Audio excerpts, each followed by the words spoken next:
আসসালামু আলাইকুম। এই গল্পটা একটা হাতুড়ি এবং একটা সুইয়ের মধ্যের গল্প। একবার এক হাতুড়ি এক সুইকে বলছিল, আমি তোমার থেকে অনেক বেশি শক্তিশালী।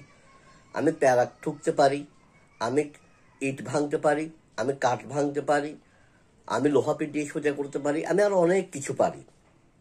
তখন সুই বলল, ঠিক আছে, তুমি অনেক কিছু পারো, আমিও তো কিছু পারি। তখন সুই কি করলো, তাকে একটা জায়গায় নিয়ে গেল, যেখানে একজন মেয়ে সুন্দর করে কাপড়ে ডিজাইন করছিল সুই আর সুতা দিয়ে।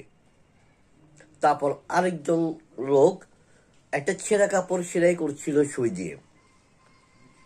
তখন সুই বলল, দেখো বন্ধু, কিছু কিছু জায়গায় আঘাতের প্রয়োজন হয়, কিছু কিছু জায়গায় আঘাত করার প্রয়োজন হয়, আর কিছু কিছু জায়গায় কোমল স্পর্শের প্রয়োজন হয়।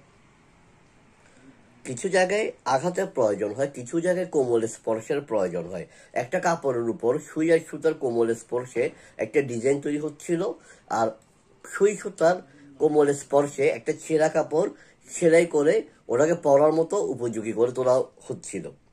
অর্থাৎ কিছু জায়গায় আঘাতের প্রয়োজন আছে, কঠিন আঘাতের প্রয়োজন আছে, আবার কিছু জায়গায় নরম স্পর্শের প্রয়োজন আছে। তখন সুই বলল, দেখো বন্ধু, পৃথিবীতে কেউই মূল্যহীন নয়, পৃথিবীতে কেউই মূল্যহীন নয়, পৃথিবীতে যার যার নিজস্ব একটা মূল্য আছে। জাস্ট তাকে যে জায়গায় সে মূল্যবান, সেই জায়গায় যদি তাকে ব্যবহার করা যায়, তাহলেই তার মূল্যটা ফুটে ওঠে, তার গুরুত্বটা বেড়ে যায়। তুমিও মূল্যহীন না, আমিও মূল্যহীন না, সবারই একটা কি আছে, মূল্য আছে। ধন্যবাদ। আসসালামু আলাইকুম।